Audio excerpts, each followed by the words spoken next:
શ્રી ગણેશાય નમઃ. પુરાણ પુરુષોત્તમાય નમો નમઃ.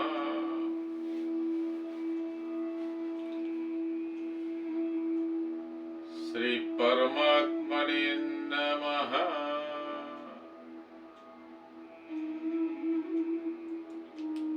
ઉમાપતિ મહાદેવ કી જય. શ્રી રામચંદ્ર ભગવાન કી જય. શ્રી કૃષ્ણ કનૈયા લાલ કી જય. શ્રી હનુમંત લાલ કી જય.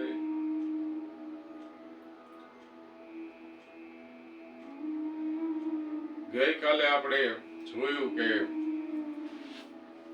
ધનુષ યજ્ઞમાં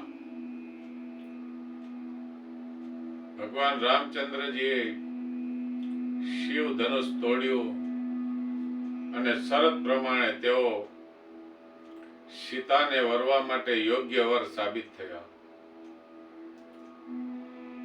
પરશુરામજી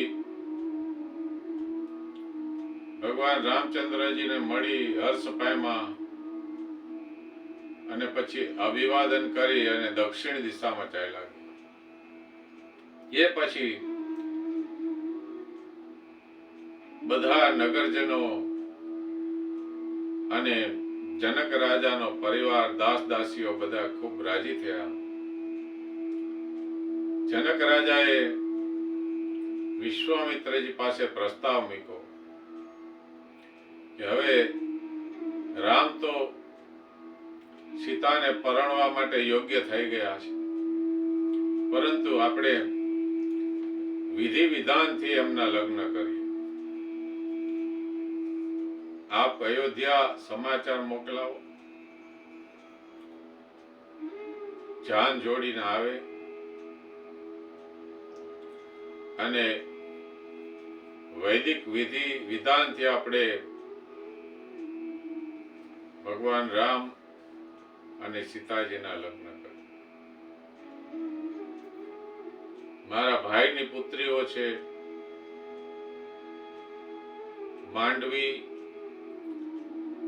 ઉર્મિલા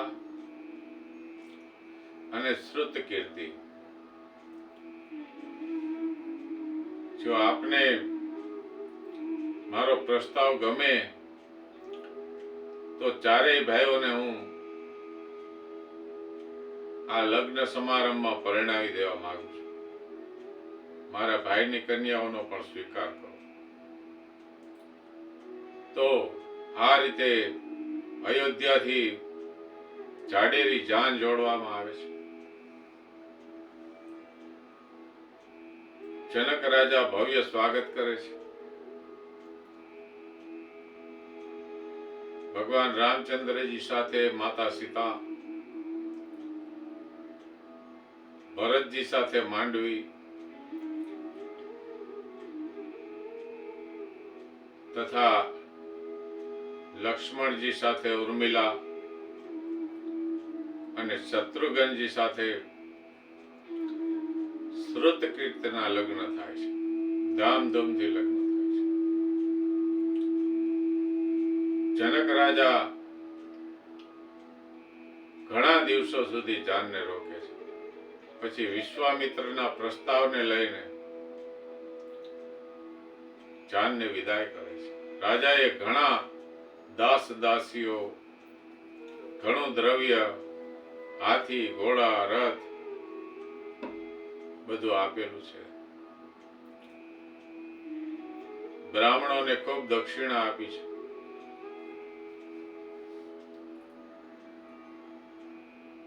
ધામધૂમથી જાન વિદાય થઈ અને અયોધ્યામાં પધારે છે. અયોધ્યામાં માતાઓએ ચારેય કુંવરોને તથા ચારેય કુંવરોની પત્નીઓનું સ્વાગત કર્યું છે.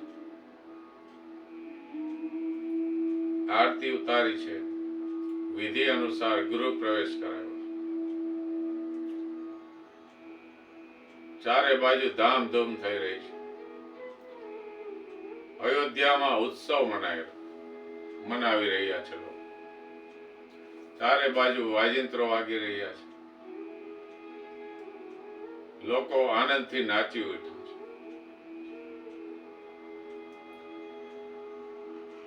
થોડા દિવસો એમને એમ પસાર થઈ જાય છે આનંદમાં ને આનંદ.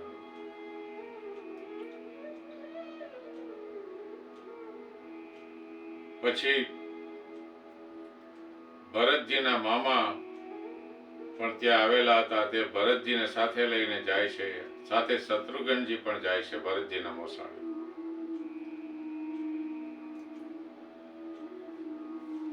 જનક રાજા એક દિવસ મુગટ પહેરતા હતા અને અરીસામાં જોયું તો પોતાના વાળ સફેદ થતા જોવા મળ્યા. દશરથ રાજાને એમ વિચાર આવ્યો કે હવે મારી ઉંમર થવા આવી છે, માટે મારે ભગવાન રામચંદ્રજીનો રાજ્યાભિષેક કરી દેવો જોઈએ. રામ એ તો પરાત્પર બ્રહ્મ છે, એ દશરથ રાજા પણ જાણતા. તો બીજે દિવસે પુષ્ય નક્ષત્ર. આ નક્ષત્રમાં રામચંદ્રજીનો રાજ્યાભિષેક થઈ જાય તો બહુ સારું. વશિષ્ઠ ઋષિની આજ્ઞા લીધી છે. મંત્રી ગણોની પણ એમાં સલાહ લીધી છે અને રાજ્યાભિષેક કરવાનું નક્કી થાય છે. બધી તૈયારીઓ થઈ જાય છે. ચારે બાજુ આનંદ આનંદ છવાઈ જાય છે. ત્યારે મંથરા દાસી કૈકેયીના ભવનમાં જાય છે અને કૈકેયીને ચડાવે છે. આજે મોકો છે, તારા વચનો તું માગી લે. તારે 2 વચન લેવાના છે. આજે મોકો છે, માગી લે. પહેલું વચન એ માગી લે કે ભરતને રાજગાદી મળે, અને બીજું વચન એ માગી લે કે રામ 14 વર્ષને માટે વનમાં મુનિવેશ ધારણ કરીને રહે.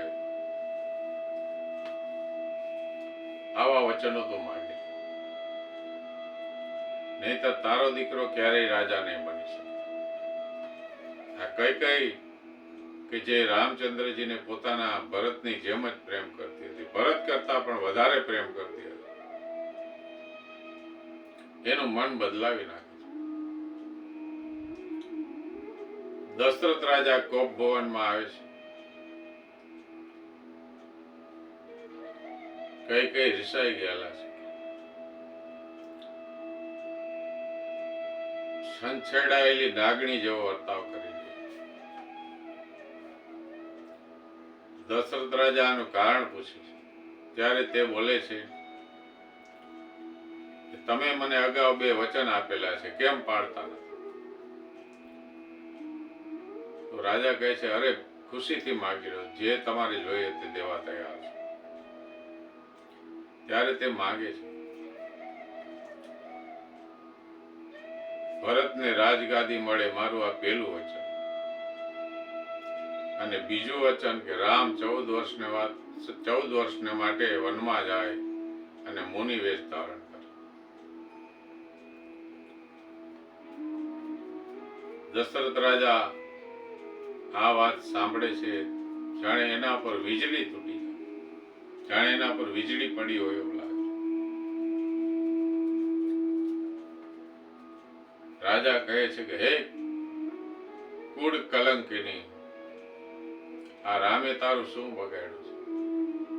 ભરતને રાજગાદી મળે એનો મને વાંધો નથી, પણ રામે તારું કઈ બગાડ્યું છે કે તું એને વનમાં મોકલાવે છે? બીજું કઈ માગી લે, તારે જે જોઈએ માગી લે, મારું રાજ્ય માગી લે, બધું માગી લે, તારે જે જોઈએ. પણ રામને વનમાં ન. કૈકેયી 1 ના 2 નથી થતા. રાજા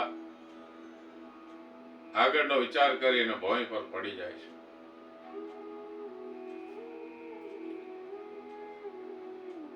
ભગવાન રામચંદ્રજીને ખબર પડે છે, તે પણ કોપ ભુવનમાં આવે છે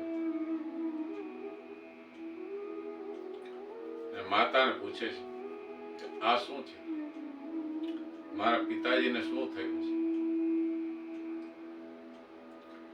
ત્યારે કઈ જવાબ આપે છે કે તમારા પિતાજીએ મને 2 વચન આપ્યું, આજે મેં માગ્યા છે, હવે એ વચન એને દેવા નથી. હા માતા, તમે શું માંગ્યું છે? મેં ભરતને માટે રાજગાદી માંગી છે અને તમારે 14 વર્ષ વનમાં જવાનું છે. ઓહો, એમાં શું મોટી વાત છે? એ તો બહુ સારી વાત છે. ભરતજી રાજા થાય અને મને વનમાં જઈ અને ઋષિ મુનિઓને સેવા કરવાનો મને મોકો મળે, એનાથી વધારે સારું શું હોય પિતાજી? તમે ગભરાવો નહીં. રામચંદ્રજી ભગવાન પોતાના પિતાને આશ્વાસન આપે, અરે એમાં શું, હમણાં 14 વર્ષ વયા જશે.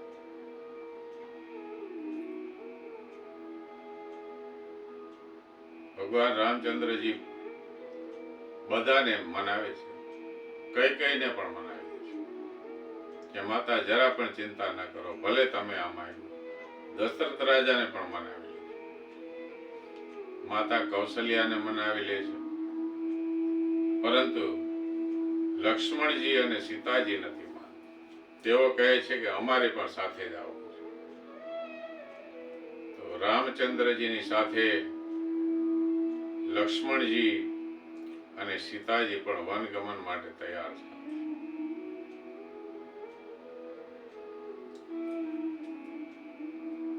માતા પિતા ગુરુઓને પ્રણામ કરી અને રામ, લક્ષ્મણ અને સીતાજી વન માટે પ્રયાણ કરે છે. સુમંતજી રથમાં બેસાડી અને સરયુ નદીના કિનારા સુધી તેને મૂકવા જાય છે. નમઃ પાર્વતી પતિ હર હર મહા